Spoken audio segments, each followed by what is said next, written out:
Welcome to the Abundant Vision Fundraising Podcast. Whether you are a seasoned professional or a first-time fundraiser, we have the advice you need to take your next step toward major gift mastery. I'm your host, Tom Dauber, President of Abundant Vision Philanthropic Consulting. Welcome back to the Abundant Vision Fundraising Podcast. This is that strange week between Christmas and New Year's where everyone's exhausted, development dashboards seem like they're frozen in time, and fundraisers like you and me are quietly doing math they promised themselves they just wouldn't do anymore. You know, the end of year can have a way of messing with our heads. Now, if your fundraising's going great, you feel relief. But if you're short, you feel like the year somehow failed. And none of that is actually true. So today is not about last-minute tactics or magical December hacks.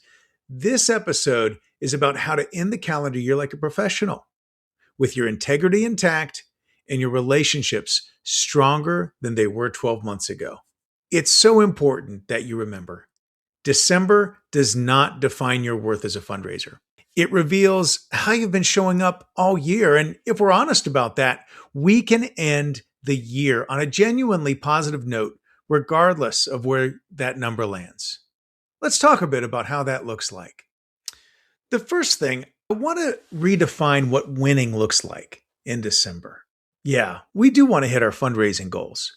That number matters, but it's not the only thing that matters. I mean, the reality is you can't control from one year to another what the economy is going to do. And we all know that the performance of the economy has outsized impact on what happens with philanthropy in any given year. You think back on 2008 or even 2001, you can't control when there's economic disasters around the corner that are going to sink your ability to hit your goal for the calendar year. Well, let me reframe a little bit about what winning looks like in fundraising come year end. At the end of the year, don't you want donors who feel seen and thanked and respected? At the end of the year, don't you want conversations that are moving forward, even if the gift doesn't land in the fiscal year or calendar year you want it to? At the end of the year, don't you want clean data, kept promises, and no vague, hey, we'll follow up sometime sorts of experiences? We're not just looking for gifts that will close in December. We're looking for relationships that close in trust. Both of those matter. So let's be thinking about December as a time where we can shore up those relationships, where we can keep conversations moving. And if we've got some extra time on our hands, that we can make sure we do a great job following up, both in our relationships with donors, but also making sure that CRM is followed up with appropriately. We got to have that data being spotless. Another thing to think about here at year end, gratitude. Yeah, it's an emotion, but it's not a strategy. It's a discipline. Oftentimes when we're saying thank you, we're rushing to do it. And because we're rushing to do it, we don't do a great job. Either we do mass mailings that are generic, or it's an afterthought and they're late. We don't want that type of gratitude. What I'd like for you to begin to do here in December is to start thinking ahead. When you're planning your asks, when you're thinking through strategy for specific donors, be thinking about how you're going to steward their gifts. Be thinking about how you're going to express appreciation in advance. That way you're not rushed. That way you're not generic, and that way you're not late. As you're planning that out, ask yourself, what type of impact am I going to need to report on? The other day I was talking with some nonprofit leaders, and we were talking about a proposal that we wanted to submit. And we actually spent some time in that conversation talking about how we would follow up with the donor and when we would follow up with the donor. We imagined once we have the impact data, how and when can we report on that? It was so helpful to set the stage for them on the best way and the best time to do it, so that as nonprofit leaders whose primary focus is not fundraising, so that they could have that at top of mind. It's obviously at the top of my mind, but we can't anticipate that a program manager or a director of one of your services is going to be thinking about that. So just spelling that out for them, making it very clear to them on the front end is really helpful. Another thing that you can be doing to get ahead on gratitude is to make sure that we're really thinking about who the donor is, how they like to be approached, and really customizing our thank you to them in that way. We don't want the calendar to drive our expressions of appreciation. We want the donor to. When are they available? What type of thank you do they like? How do we honor the weight of our donor sacrifices? That's what we want them to walk away feeling at the end of this calendar year and at the beginning of the next one, that their donations are received with honor and treated with respect. We don't want them to feel like they've been processed. So, what does it look like to finish the year with professionalism and not desperation? Well, when you're desperate, like you've got that number you're thinking about and you really want to hit it, if you're feeling desperate, if that's capturing you, it's leaking out of you. People can sense it. People can feel it. I don't know if you've ever, been used car shopping or in some other context where you're dealing with a salesperson and they just want it too much. They're trying too hard. They're being pushy. That's not what you want to do. Even if you really are desperate, we don't want desperation to drive us. Now, should you be asking? Absolutely. But make sure that A, you have clear asks with clear outcomes that are driven by the mission of the organization and intersecting cleanly with the passion of the donor. Don't let your fundraising goals drive you. Let the donor's passion and the mission of your organization drive you. So that means also, this is your B, respecting donor timing and decision making, right? December may not be the best time for this donor to make this gift. Respect that. Don't push them. You're going to get farther in the long run if your donor feels like you hear them, you understand them, and you're asking in their best interest. So take your time. Let them know if there is some deadline you're trying to meet, if there's some unmet need that will not be met, if they don't make their gift in December, you can share that, but don't be desperate about it. And the reality is, there probably isn't. If that $10,000 gift comes January 15th, or even February 15th, instead of December 15th, is that really going to make a difference for your organization? Somebody going to lose their jobs? Is some key critical program going to be shuttered? Maybe, but the likelihood is that it probably isn't. So let's not worry too much about that. We don't want guilt or pressure, and certainly no arm twisting, right? That always drove me crazy back in the day. I remember these two guys that I would interact with at one of the schools I worked for. And every time they'd be at an event and I'd be around, they'd start making jokes about, time to grab your wallets. They were afraid I was going to pickpocket them if you didn't get that. But that isn't what this is. If we're doing our best work as fundraisers, people should feel good about giving, not like they've been forced or tricked or manipulated into doing something that they will regret. So, again, if you've got an urgent need, urgency's fine, but let's not be manipulative with it. Now, as you're coming to year end, maybe you're about to hit your goals. Maybe there's cause for celebration. And definitely, you should celebrate. We work in industry where the work's never done. Celebration doesn't happen half as much. We do so much good, but the moment we get to the end of the year, the new year starts and the question becomes, what have you done for me lately, right? We do need to celebrate. But before you dive deep into celebrating your successes of the year, try to get below the numbers a bit.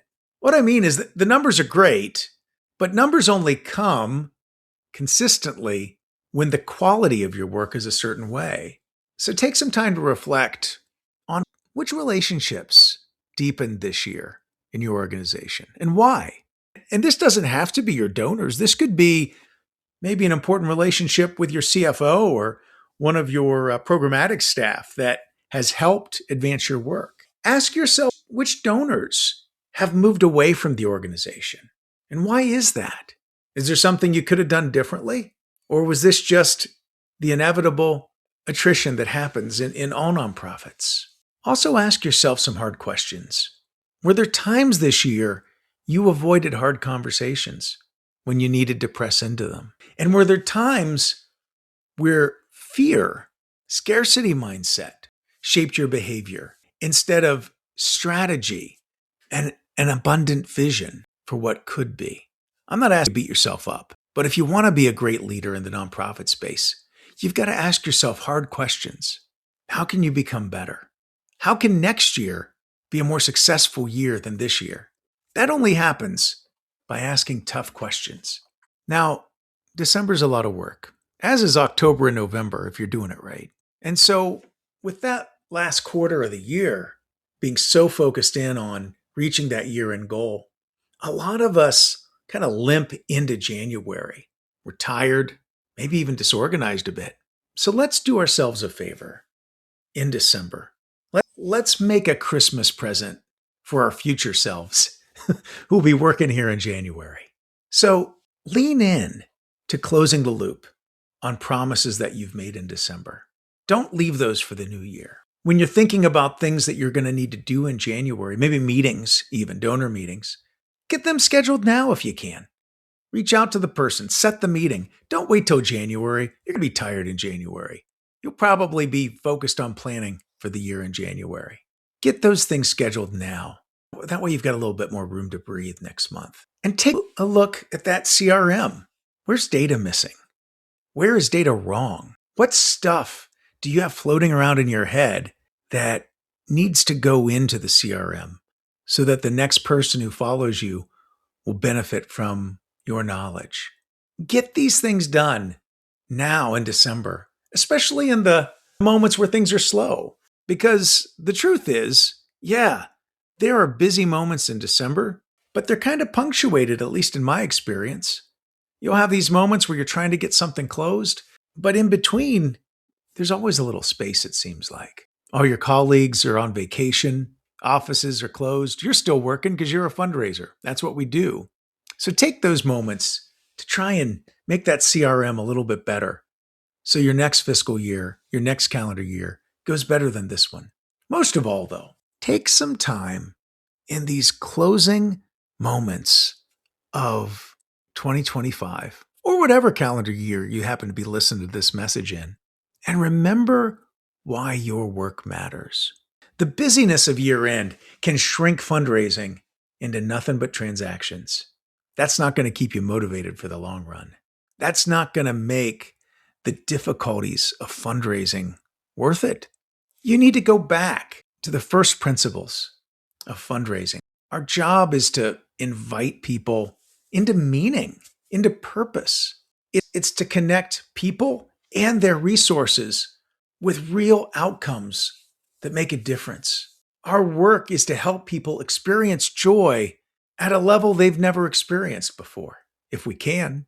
Even when we're talking about stewardship and expressing appreciation and reporting on outcomes, it's not the revenue you're stewarding, it's trust. So remember the people you're serving in this role. Remember, and I mean the donors there. You're serving the donors by helping them do something wonderful with their money. Also, try to reconnect with the mission of your organization.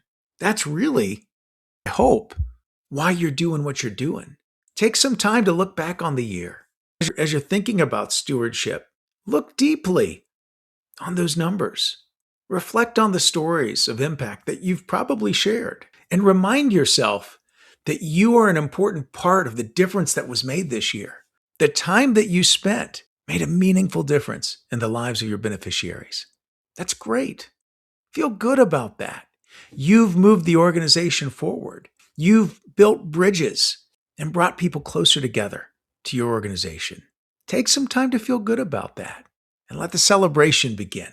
Because if you lose sight of those things, if you forget those things, your year end's going to become unbearable. Your job's going to become unbearable. So keep them close. As you wrap up your year, more than anything, here's what I hope you hear. I wish you a great year end. One that's not frantic or manipulative. Certainly not one that's driven by worry, anxiety, or fear, or scarcity. I wish for you a good year end that is rooted in honesty and gratitude and clarity and finishing what you started. I hope that your year end will be characterized by donors who feel respected and promises that are kept.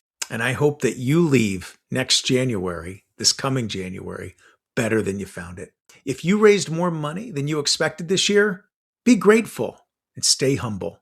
If you raised less than what you hoped, don't panic. Don't rewrite the story to protect your ego. Learn from it, name it, and carry the right lessons forward. This work we do is about trust, and that trust compounds over time. And when you steward that well, the results will follow. Sometimes on your timeline, sometimes not. So don't stress if you didn't hit that goal. It all starts over in just a week. So close the year with dignity, thank people well, clean up loose ends, take a breath, then step into the next year steady, not desperate. And that is how you end your calendar year on a positive note. Thanks for listening. Now, if you've enjoyed this podcast, please be sure to subscribe and give us a 5-star rating on your podcast provider. I'm your host, Tom Dauber. Thank you for joining me as we journey together towards major gift mastery on the Abundant Vision Fundraising Podcast.